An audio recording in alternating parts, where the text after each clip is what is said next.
दिनै जोङो बेवहाय जोंनि अल बर' सेनियर सिटिजेन्स फरामनिफ्राय जोंनि आफादनि स्थायी आफादगिरि बिथां पद्मश्री डक्टर मंगलसिं हाज'वारी सारजों जोङो कयेकजना सावरायनानै दिनै बे नैबे खालबारि एक नं खालबारि आरो गलपारा जायगायाव गलकाता जायगायाव जेनाखि जोंनि बर' फिसाफोरखौ माने जे फरेस्ट डिपार्टमेन्टनिफ्राय होखारदों बे होखारनायनि बे गोजां बोथोराव सुग्रि फाग्रिनि दिनाव न' बां सिफायना होनाय बेखौ जोङो इउटिउबाव मोननानै जोबोद दुखु मोनदों आरो जोंनि थरंनिफ्रायबो बेवहाय नुजाहैनाया गोनांथार दं होननानै जोङो दिनै नुजाफैदों।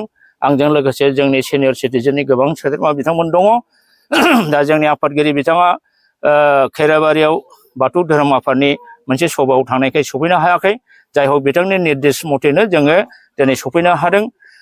सफैनायनि गेजेराव जोङो माखासे जिनिस ओरैनो जाग्रा लोंग्रा लाबोफादों, थाव गोथां लाबोफादों।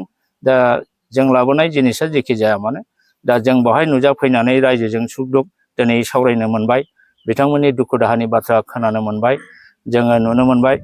बिथांमोनहा बेवहाय जदिअबा 2005नि आगोल फैनो हायाखै, बिनि एसे उनाव फैदों। अब्लाबो बिथांमोनहा जिहेतुकि जोंनिनो थागिबि एब अरिजिन मानसि बिसोर, बिथांमोनहा बेवहाय हायाव थानो मोननायनि मोन्थाय दङ होननानै आङो बुंगोन। खारन जों ट्राइबेलनि फिसा, बर'नि फिसा, जोङो मानो थानो मोना। दिनै ट्राइबेलाथ' फरेस्ट डुवेलार्स एक्ट मथे जेन'बा हा फाट्टा दा मोननांगौ, खिन्थु बर'नि बादै दिनै जों नुनो मोनदों जोंनि बिटिसिनि आन्दाराव जेन'बा नोङो लंसुङाव सावथाल आदिबासि दिनै झारखन्डनिफ्राय, दिनै उत्तराखन्डनिफ्राय, छत्तीसगढ़निफ्राय, बिहारनिफ्राय फैनानै गोबां हाजार हाजार मानसिया दिनै हाग्रा सिफायनानै थागासिनो दं। नाथाय जोंनि बिटिसिनि फरेस्ट डिपार्टमेन्टआ दिनै खालि बर'फोरखौल' मानो नुदों। दिनै कसुगाव बादियाव बे माबाथिंजाय सिंगिथिंजाय गोबां बाहेरानि सावथालफोर फैयै फैयै हा सिफायगासिनानै हाग्रा सिफायनानै न' लुयै लुयै दं। दिनै बिथांमोनखौ दिनै जोंनि बिटिसि सरकारा मानो नुवाखै, बिथांमोनखौ मानो होआखै, खालि बर'फोरखौल' मानो होदों। दिनै गसाइगावनि खोलाहा सैत्यपुरनिफ्राय ग्राहामपुरसिम जेनाखि जोंनि फरेस्ट लेन्ड दंमोन, दा बेफोराव बाहेरानिफ्राय फैनाय सावथालफोरा माने गोदानै हाग्रा सिफायनानै न' लुगासिनो दं।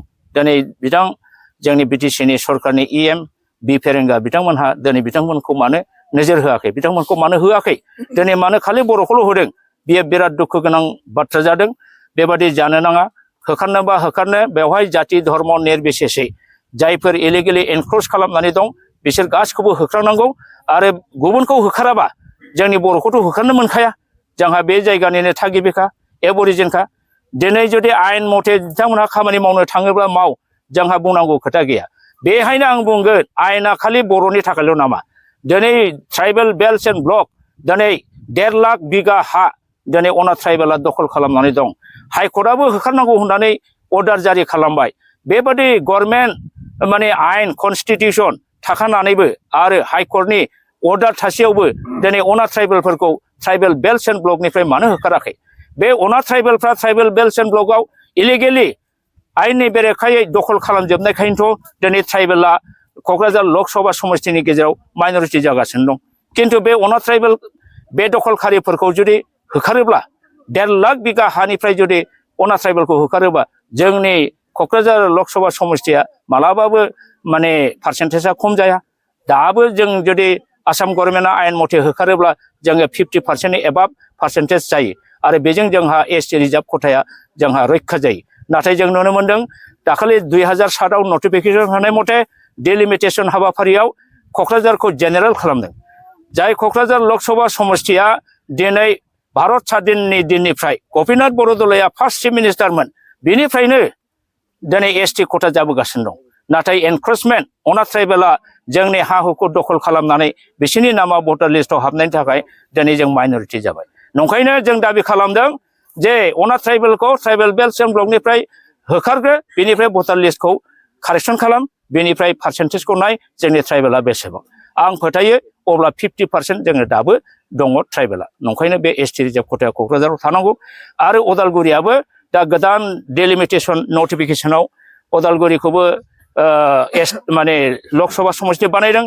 दा भारतनि 330 आर्टिकेलनि धारा माने साब क्लज सी मथे बे अट'नमास काउन्सिलनि सिङाव थानाय जेसेबां समष्टि बियो एसटि जानांगौ बे हिसाबै अदालगुरि समष्टियाबो एसटि जानांगौ आरो क'क्राझार लक सभायाबो कनस्टिटिउसननि बै 330 धारा मथे सी साब क्लज मथे जोङो एसटि मोनो नाथाय जों ट्राइबेलखौ बनसित खालामनो थाखाय न'हवेर खालामनो थाखाय ट्राइबेलनि गोहोखौ दुर्बल खालामनो थाखाय दिनै बेखौ जेनेरेल खालामनो गभर्नमेन्टआ आखायाव लादों बियो अयनाय जादों निन्दनीय जों बेखौ मालाबाबो मानिनो हाया जों दाखालि दिल्लीयाव बेनि थाखाय सिभिल इलेक्सन कमिशनारनो मेम'रेन्डाम हैबाय किन्तु बेहायबो जुदि जायाबा जोङो सुप्रिम कर्टसिम केस होनानै बेखौ लाखिफिननो थाखाय जोङो साखाफारा जानानै दं पिपुल्सफोरनि जानानै बिटिआर सरकारनिसिम मा आपिल खालामो आङो बिटिआर सरकार दिनै बिथांमोननि जानानै आं बेखौनो बुंगोन जोंनि बिटिसि सरकारनि हाग्रा बिफाननि इएम बा जोंनि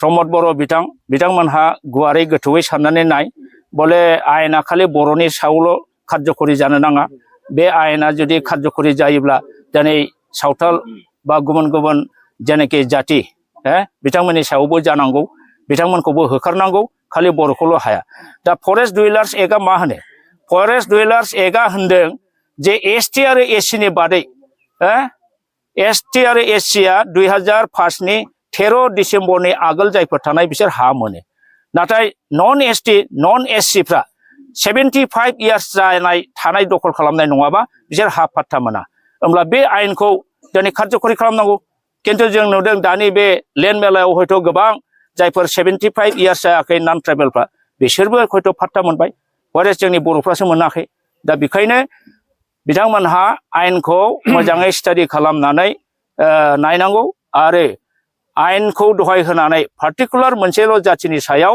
बेबस्था लानाया बे मालाबाबो गनायथाव नङा आरो बेखौ जों गनायनो हाया